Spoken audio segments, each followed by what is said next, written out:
Assalamualaikum warahmatullahi wabarakatuh. Anak-anakku sekalian, siswa kelas 7, bertemu lagi dengan Ustadz Dwi Purnomo.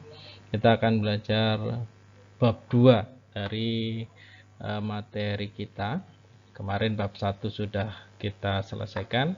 Kita masuk bab 2 yaitu tentang himpunan. Kompetensi dasar yang akan kita pelajari, yang pertama yaitu 3.4, menjelaskan himpunan, himpunan bagian, himpunan semesta, himpunan kosong, komplement himpunan, dan melakukan operasi biner pada himpunan menggunakan masalah kontekstual. Lalu kompetensi 4.4 di sini untuk kompetensi keterampilannya menyelesaikan masalah kontekstual yang berkaitan dengan himpunan. Himpunan bagian, himpunan semesta, himpunan kosong, komplement himpunan, dan operasi biner pada himpunan. Anak-anak sekalian, ini sedikit ilustrasi. Mungkin kalian pernah ke pasar ya. Ketika kalian ke pasar, mungkin kalian akan mengunjungi berbagai dagangan yang dijual di sana. Dan tentunya rata-rata di pasar sudah dikelompok-kelompokkan. Ada yang kelompok pedagang sayur, ada yang kelompok pedagang buah-buahan, ada yang kelompok pedagang ikan, ada yang kelompok pedagang bumbu, daging, telur, dan sebagainya. Nah, jika kita membutuhkan, misalkan mau beli jeruk, tentunya kita akan menuju ke pedagang buah-buahan. Ketika kita mau membeli ikan nila misalkan, tentunya kita akan menuju ke pedagang ikan. Dan ketika kita misalkan membutuhkan bumbu-bumbu, tentunya kita akan menuju ke pedagang bumbu dapur. Nah, inilah anak-anak sekalian, kelompok-kelompok tersebut merupakan contoh dari himpunan dalam kehidupan sehari-hari kita. Nah, tentunya dalam kehidupan kita bisa mengaplikasikan tentang himpunan itu. Coba anak-anak amati, ada dua di sini. Yang pertama kita akan memberikan yang pertama kelompok yang merupakan himpunan. Apa saja itu? Yang pertama contohnya adalah kumpulan siswa yang lahir pada bulan Agustus. Yang kedua adalah kumpulan siswa anak laki-laki atau siswa laki-laki. Yang ketiga adalah kumpulan buah-buahan yang diawali dengan huruf M. Yang keempat, kumpulan nama-nama kota di Indonesia yang diawali dengan huruf S. Dan yang keempat adalah kumpulan binatang yang berkaki dua. Dan yang terakhir adalah kumpulan negara-negara di Asia Tenggara. Ini adalah himpunan anak-anak sekalian. Contoh-contoh dari himpunan. Nah, kalau kita lihat yang contoh bukan himpunan, tapi dia kumpulan, tapi dia bukan himpunan. Ya, contohnya misalnya di sini. Kumpulan kota-kota besar di Indonesia. Yang kedua adalah kumpulan orang kaya di Indonesia.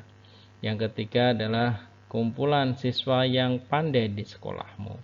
Yang keempat, kumpulan gunung yang tinggi di Indonesia. Dan yang keempat, kumpulan pelajaran yang disenangi. Dan yang keenam, kumpulan makanan yang lezat. Coba anak-anak perhatikan, kalian coba membedakan antara yang himpunan dan yang bukan himpunan. Yang bedakan apa sih? Coba kalau kita lihat di sini. Sini kalau kalian menyebutkan kumpulan siswa yang lahir pada bulan Agustus, kalian tentunya bisa menyebutkan dengan mudah karena di situ sudah jelas siswa yang lahir bulan Agustus itu sudah jelas. Kumpulan siswa laki-laki juga sudah jelas. Nah, ketika kita melihat di sini yang bukan himpunan, di situ ada kumpulan orang-orang kaya di Indonesia. Kata-kata orang kaya antara satu dengan yang lain berbeda, ya, standarnya tidak sama. Contoh siswa kumpulan gunung yang tinggi di Indonesia. Katakanlah misal gini, apakah Gunung Merapi termasuk gunung tinggi? Kita tidak tahu karena standar tinggi Gunung Merapi tidak jelas. Mungkin berbeda dengan misalkan kumpulan gunung yang tingginya kurang dari 2000 meter di atas permukaan laut. Itu akan lebih jelas, ya. Itu akan lebih jelas ya. Mungkin kita bisa menyebutkan karena kalau kumpulan yang tinggi kita tidak. Nah, anak sekalian, apa sih pengertian dari himpunan itu? Kalau kita lihat, himpunan adalah kumpulan objek yang memiliki sifat yang dapat didefinisikan dengan jelas. Segala koleksi benda-benda tertentu yang dianggap sebagai satu kesatuan. Sehingga kita bisa membedakan mana yang himpunan, mana yang bukan himpunan. Tadi sudah dijelaskan bahwa yang contoh-contoh himpunan itu sudah jelas, sangat jelas definisinya. Katakanlah kalau siswa yang tingginya kurang dari 160 itu jelas.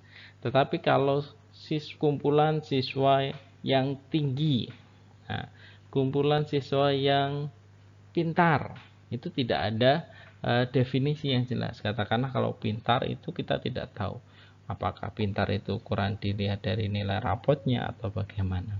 Termasuk misalkan kumpulan kue yang lezat. Nah, terkait antara lezat atau tidaknya antara satu dengan yang lain berbeda. Sehingga ketika kita ketemu dengan contoh dari kumpulan siswa kue yang lezat, misalkan ada kumpulan lukisan yang bagus, ya itu bukan merupakan himpunan ya. Karena apa? Karena definisinya tidak jelas. Oke. Anak-anak sekalian,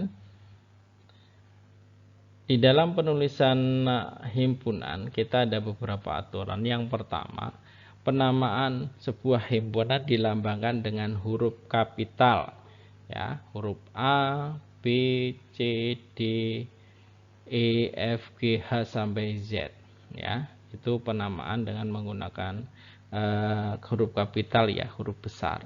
Nah, contohnya di situ A sama dengan kurung awal A, B, C, D, E, F itu anggotanya. Nah, di situ. Nah, lalu penulisan anggota himpunan harus di dalam kurung awal. Sudah dicontohkan di atas tadi, ya. B sama dengan kurung awal, ya, itu. Lalu yang ketiga, untuk memisahkan satu anggota dengan anggota lainnya pakai tanda koma. Sudah contohkan juga di sini. Tanda koma sudah ada di sini. Nah, lalu yang selanjutnya, jika anggota himpunan masih banyak dan tidak dapat disebutkan satu persatu, maka dapat kita gunakan dengan titik seperti ini, titik 3. Nah, kita lihat. Contohnya misalkan di sini B adalah 1, 2, 3, 4 dan seterusnya. Nah, di sini kita ya 5, 6, 7, 8 dan seterusnya. Nah, sekalian, notasi E ini biasanya kita kenal dengan elemen, ya. Notasi elemen dibaca itu adalah anggota dari. Nah, notasi elemen dicoret di sini bukan anggota dari atau bukan elemen dari. Contohnya, misalkan D sama dengan 2 anggota himpunan yang beranggotakan 2, 3, 5, 7, 11. Maka 2 itu anggota dari D. Ya, kenapa? Karena di 2 itu ada di dalam kurung awal ini, ya. Lalu yang 9 bukan anggota dari D. Kenapa? Karena 9 tidak ada di dalam kurung awal ini. Nah, lalu selanjutnya anak sekalian yang perlu kita ketahui yaitu kardinalitas. Apa sih kardinalitas? Kardinalitas adalah banyaknya anggota himpunan yang berbeda. Nah, untuk menyatakan banyak anggota yang berbeda antara satu himpunan yaitu dengan menggunakan notasi N. Contohnya di sini misalkan. Contohnya di sini ada tentukan banyak anggota himpunan A. Di sini adalah huruf pembentuk kata cermat. Berarti kamu jawabnya kita bisa jawab dengan NA sama dengan 6. Karena apa? Kata cermat ini kan 1, 2, 3, 4, 5, 6. Nah, namun perlu diingat, kalau misalkan ada soal seperti ini, ketika ada huruf yang sama, yang kita hitung hanya 1. Sekali lagi yang kita hitung hanya 1, tidak dua-duanya dihitung. Contoh misalkan kita huruf pembentuk kata mata. Mata kan M-A-T-A. Nah, di sini A-nya kan disebut 2 kali. Maka pembentuk huruf mata adalah M-A-T. Jadi M-A-T, ya, karena A-nya 2 disebutkan 1 saja. Sehingga banyaknya anggota A itu ya tadi yang pembentuk kata mata ya hanya 3. Begitu. Nah, anak-anak sekalian, dalam kita menyajikan himpunan ada 3 cara ya, ada 3 cara yang biasa kita lakukan. Yang pertama yaitu dinyatakan dengan menyebutkan anggotanya. Mungkin ini sebenarnya yang paling mudah ya. Ya kita tuliskan saja A sama dengan, ini bacanya A adalah himpunan 357 atau A adalah himpunan yang beranggotakan 357. B adalah anggota himpunan yang beranggotakan 2357. C adalah himpunan yang beranggotakan A, I, U, E, O. Nah, dan D adalah himpunan yang beranggotakan ini kita namakan dengan himpunan bilangan bulat, karena di sana ini kan masuk bilangan bulat. Ini ke kanan dan ini ke kiri. Nah, lalu yang kedua, cara yang kedua itu dinyatakan dengan menuliskan sifat yang dimiliki anggotanya. Dan di sini kalau kita lihat di sini, A di sini 357, maka A bisa kita tulis A adalah himpunan semua bilangan ganjil yang lebih dari 1 dan kurang dari 8. Lebih dari 1 kurang dari 8. Bilangan ganjil ya 357 kan? Nah, yang B adalah himpunan semua bilangan prima yang kurang dari 10. Nah, kurang dari 10 bilangan prima ya 2, 3, 5, 7. Maka dari kata-kata ya dari dinyatakan ini 25, 2, 3, 5, 7 ini B, ini bisa kita tulis dengan kata-kata yaitu B adalah himpunan semua bilangan prima yang kurang dari 10. Yang C, nah, C adalah himpunan semua huruf vokal dalam abjad Latin. Huruf vokal abjad Latin yaitu A, I, U, E, O. Nah, dan yang D adalah himpunan bilangan bulat. Tadi sudah saya sampaikan, D adalah himpunan bilangan bulat. Nah, cara yang ketiga yaitu dinyatakan dengan notasi pembentuk himpunan. Nah, di sini kan contohnya tadi ya, sama yang A adalah ini bacanya ya. Bacanya A adalah himpunan yang beranggotakan semua X sedemikian sehingga ya X lebih dari 1, X kurang dari 8. X adalah bilangan ganjil atau serta X adalah bilangan ganjil. Nah, contoh yang kedua. Ini kita baca B adalah ya himpunan yang anggotanya semua Y sedemikian sehingga Y kurang dari 10. Y adalah anggota bilangan prima. Nah, itu. Yang C ya. C adalah himpunan semua yang anggotanya semua Z sedemikian sehingga Z adalah huruf vokal dalam abjad Latin. Dan nah itu. Nah, sekalian, sekarang himpunan kosong dan himpunan semesta. Apa himpunan kosong? Himpunan kosong adalah himpunan yang tidak memiliki anggota. Nah, himpunan kosong ditulis dengan notasi atau simbol seperti kurung kurawal yang dalamnya nggak ada anggota, atau 0 dicoret miring. Nah, ini ya, ini namanya himpunan kosong. Contohnya apa? Contohnya himpunan bilangan asli kurang dari 1. Nah, bilangan asli kan dimulai dari angka 1 ya. Jadi dia tidak tidak ada lagi bilangan asli yang kurang dari 1. Nah, yang kedua adalah himpunan semesta. Himpunan semesta adalah himpunan yang memuat semua anggota atau objek himpunan yang dibicarakan dan dilambangkan dengan S. Nah, contohnya di sini ada A sama dengan 2, 3 ya. A adalah himpunan yang beranggotakan 2, 3, 5, 7, 11 ya. Di sini himpunan semesta yang mungkin apa saja? Yang pertama yang mungkin himpunan bilangan prima. Ya. Yang kedua yang mungkin adalah himpunan bilangan asli karena 1, 2, 3 dan seterusnya itu juga bilangan asli ya. 2, 3, 5, 7 juga bilangan asli. Lalu yang ketiga adalah S adalah himpunan bilangan cacah. Nah, tuh.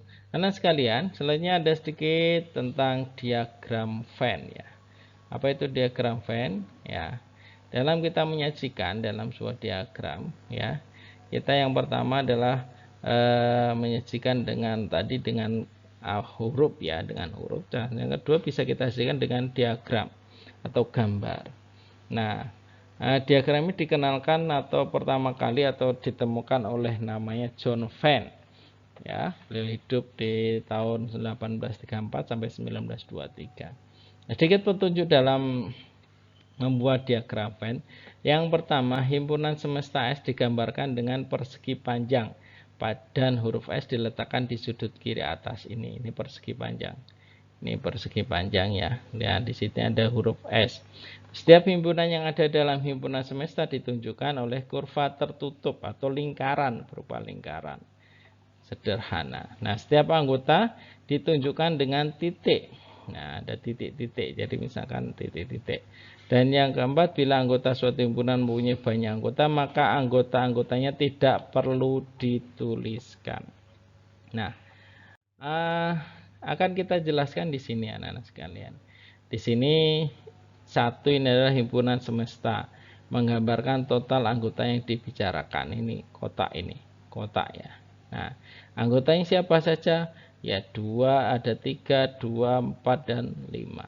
Nah, daerah yang merupakan himpunan A dan B adalah ini 2. Ini namanya daerah irisan, A irisan B. Ini ada yang di sini, ada yang A anggota, yang ada yang anggota B juga. Yang ketiga ini, yang 3 kurawal ini banyak yang anggota himpunan A saja tanpa B. Jadi yang ini saja ya, selain yang ada di dalam sini. Hanya A saja. Yang di sini yang 4 ini yang B saja. Ya, yang B saja. Dan yang 5 yang ada di anggota S tapi tidak ada di A dan B, tidak ada di sini. Dia berada di luar ya. Nah, kalau ke depan mungkin bisa kita kenal dengan komplement. Nah sekalian, di dalam diagram Venn kita ada kenal namanya hubungan antara himpunan. Itu ada yang himpunan yang saling berpotongan. Nah, artinya kalau kita biasa kenal dengan irisan ya. Kalau dilihat di sini, ini ada sebuah diagram Venn. Diagram Venn anggotanya A1, 2, 3, 4, 5. Sini B-nya adalah 5, 6, 7, 8, 9. Kalau dilihat dari A dan B ternyata ada yang sama. Yang sama berapa? Yaitu 5 dan 6. Maka yang tengah di sini kita tulis 5 dan 6. Lalu yang samping sini ditulis berapa? Ya selain dari 5 dan 6 tapi yang anggota A. Berapa? 1, 2, 3, 4.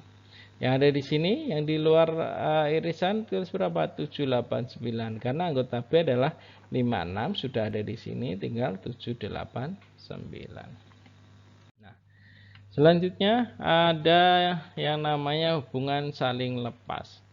Nah, hubungan saling lepas itu seperti apa toh? Hubungan saling lepas ini, jadi kalau yang tadi irisan itu kan ada yang sama ya. Kalau di sini tidak ada yang sama antara anggota himpunan A dan anggota himpunan B. Maka untuk menggambarkan di dalam diagram Venn ya dibuat saling lepas seperti dia tidak saling menyambung ya. Karena di sini A-nya anggota 1, 2, 3, 4, B-nya 5, 6, 7, 8. Ternyata antara A dan B tidak ada yang sama kan? Maka ini namanya himpunan yang saling lepas. Selanjutnya adalah himpunan yang sama. Himpunan yang sama itu seperti apa toh? Himpunan yang sama yaitu contohnya misalnya di sini A 1 2 3 4 5, B 5 4 3 2 1. Ternyata anggota A itu ada di dalam anggota B semuanya. Ya. Anggota A itu ada di dalam anggota B. Maka ini dinamakan dengan A sama dengan B karena misalkan A-nya 1, 2, 3, 4, 5, B-nya 5, 4, 3, 2, 1. Semuanya sama. Maka di sini himpunan dinamakan dengan himpunan yang sama. Jadi A sama dengan B.